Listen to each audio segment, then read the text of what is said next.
ਜਿਹੜੀ ਹੁਣ ਬਾਰਿਸ਼ ਆ ਰਹੀ ਆ, ਅੱਗੇ ਮੈਂ ਤੁਹਾਨੂੰ ਦੇਖਿਆ ਤੇ ਤੁਹਾਡੇ ਮੋਢੇ ਤੇ ਕਈ ਰੱਖੀ ਸੀ ਤੇ ਤੁਸੀਂ ਖਾਲਿਓ ਖਾਲ ਜਾ ਰਹੇ ਸੀਗੇ ਤੇ ਨੱਕੇ ਨੁੱਕੇ ਬੰਦ ਕੀਤੀ ਜਾਂਦੇ ਸੀ। ਇਹ ਜੀ ਜਿਹੜੀ ਗੱਲ ਹੈ ਬਾਰਿਸ਼ ਆ ਰਹੀ ਨਾ 28 ਤਰੀਕ ਨੂੰ, ਇਹ ਬਾਰਿਸ਼ ਉਤਲੇ ਦੀ ਬਾਰਿਸ਼ ਨਾਲ ਤੁਹਾਡੇ ਖੇਤ ਨੂੰ ਕੁਝ ਨਹੀਂ ਹੋਏਗਾ। ਬਾਹਰ ਵਾਲੇ ਖੇਤ ਦਾ ਪਾਣੀ ਤੁਹਾਡੀ कणक ਦੇ ਵਿੱਚ ना पवे। बिस्मिल्लाहिर्रहमानिर्रहीम। मैं हूं मोहम्मद शाहिद नियाज़ और आप देख रहे हैं फार्मिंग विद शाहिद। तो मेरे मज़ीन, आज की इस वीडियो में मैं एक फार्मर से बात कराऊंगा जो कुछ अपने तजर्बे की बुनियाद पर आपको गंदम की आपाशी के मतलब बताएंगे, क्योंकि ये जो स्पेल आ रहा है 28 तारीख को, तो इसके बारे में कुछ ऐसी गुजारिशात हैं वो भाई ये बताएगा दूसरे फार्मर को। अस्सलाम वालेकुम। वालेकुम सलाम जी। हाँ जी, क्या हाल है भाई, ठीक हो? ठीक ठाक जी, तुसीं सुणाओ?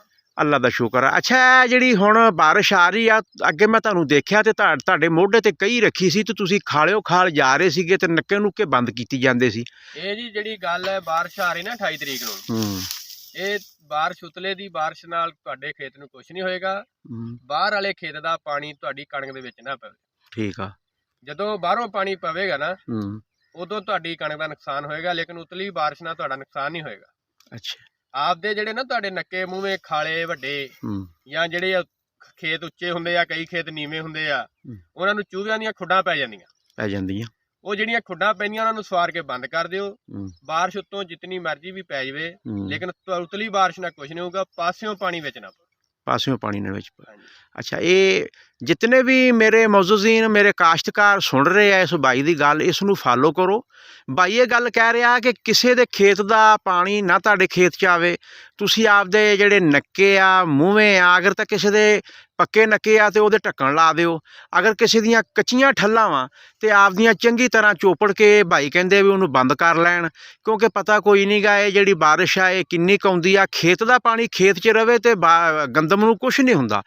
ਅਗਰ ਕਿਸੇ ਦਾ ਖੇਤ ਦਾ ਪਾਣੀ ਤੁਹਾਡੇ ਖੇਤ 'ਚ ਆ ਕੇ ਦਾਖਲ ਹੋ ਜਾਊਗਾ ਤੇ ਫਿਰ ਤੁਹਾਡੀ ਗੰਦਮ ਜਿਹੜੀ ਆ ਨਾ, ਉਹਦਾ ਖਤਰਾ ਹੈ ਵਾ ਕਿ ਉਹ ਮਰ ਸਕਦੀ ਆ, ਉਹਦਾ ਦਾਣਾ ਪਿਚਕ ਸਕਦਾ ਵਾ, ਦਾਣੇ ਦੀ ਕੁਆਲਿਟੀ ਤੇ ਅਸਰ ਪੈ ਸਕਦਾ ਵਾ।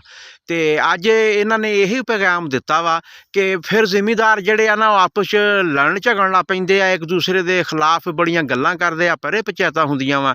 ਇਸ ਚੀਜ਼ ਤੋਂ ਬਚਣ ਵਾਸਤੇ ਅੱਜ ਦੀ ਇਹ ਵੀਡੀਓ ਇਹ ਤਿਆਰ ਕਰ ਰਹੇ ਆ। ਕੋਈ ਹੋਰ ਮੇਰੇ ਭਾਈ ਕੋਈ ਪੈਗਾਮ ਦੇਣਾ ਚਾਹਵੇ ਸਾਡੇ ਪੰਜਾਬ ਦੇ ਜ਼ਿਮੀਂਦਾਰ, KPK ਦੇ, ਸਿੰਧ ਦੇ, ਜਿੱਥੇ ਵੀ ਤੈਨੂੰ ਇਹ ਸੁਣ ਰਹੇ ਆ, ਕੋਈ ਮਜ਼ੀਦ ਕੋਈ ਤੁਸੀਂ ਗੱਲ ਦੱਸਣਾ ਚਾਹੋ ਇਸ ਆਬਪਾਸ਼ੀ ਦੇ ਮੁਤਲਕ? ਆਪਸ ਵਿੱਚ ਇਹੀ ਆ ਜੀ, ਬਸ ਆਪ ਦਾ ਜਿਹੜਾ ਧਿਆਨ ਰੱਖਣ, ਬਚਾ ਰੱਖਣ। ਬਾਰਿਸ਼ ਦਾ ਪਤਾ ਕੋਈ ਨਹੀਂ ਵੀ ਕਿੰਨੀ ਕੁ ਪੈਣੀ ਹੈ। ਹਾਂਜੀ, ਆ ਬਾਅਦ ਯਾਨੀ ਕਿ ਬਾਹਰੋਂ ਪਾਣੀ ਨਾ ਖੇਤ ਦੇ ਵਿੱਚ ਪਵੇ। ਆ ਬਾਅਦ ਵਾਲਾ ਝਗੜਾ ਚੰਗਾ ਨਹੀਂ ਹੁੰਦਾ। ਬਾਅਦ ਵਾਲਾ ਝਗੜਾ ਚੰਗਾ ਨਹੀਂ ਹੁੰਦਾ। ਬਾਅਦ ਵਿੱਚ ਪਰਚੀ ਖਾਲਾ ਢਾਤਾ, ਵੱਟ ਢਾਤੀ, ਜੀ ਟੁੱਟਦਾ ਮੀਂਹ ਦੇ ਪਾਣੀ ਨਾਲ ਹੀ ਆ, ਲੇਕਿਨ ਉਹ ਲੜਾਈਆਂ ਝਗੜੇ ਫਸਾਦ ਬਣ ਜਾਂਦੇ। ਅੱਛਾ, ਤੂੰ ਜਿੰਨੀ ਵੀ ਤੇਰੀ ਕਣਕ ਸੀ ਤੂੰ ਸਾਰੀ ਕਣਕ ਦੇ ਨੱਕੇ ਮੂਹੇ ਬੰਦ ਕਰ ਦਿੱਤੇ? ਹਾਂਜੀ, ਮੈਂ ਸਵਾਰ ਕੇ ਬੰਦ ਕਰ ਦਿੱਤੇ। ਚਾਚਾ ਤੂੰ ਵੀ ਬੰਦ ਕਰ ਦਿੱਤੇ? ਅੱਛਾ, ਕਿੰਨੇ ਕੁ ਕਿੱਲਿਆਂ ਦੇ ਬੰਦ ਕਰਤੇ ਅੱਜ? ਮੈਂ ਜੀ ਕੋਈ ਤਕਰੀਬਨ 10 ਕਿੱਲੇ ਤੇ ਸਵਾਰ ਕੇ ਕਰਤੇ।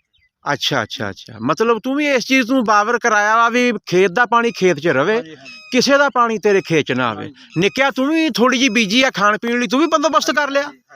अच्छा, तो मेरे नाज़रीन इसी के साथ मैं अपने दूसरे फार्मर को भी पैगाम दूंगा, जहाँ कहीं भी वो KPK हों, चाहे मेरे पंजाब के हों, सिंध के हों, जहाँ कहीं भी हमें सुन रहे हैं, तो हमारी इन हदायत पर अमल पैरा करके आप भी अपना बचाव कर सकते हैं। तो इसी के साथ मोहम्मद शाहिद नियाज़ आपसे इजाज़त चाहता है। अल्लाह हाफ़िज़।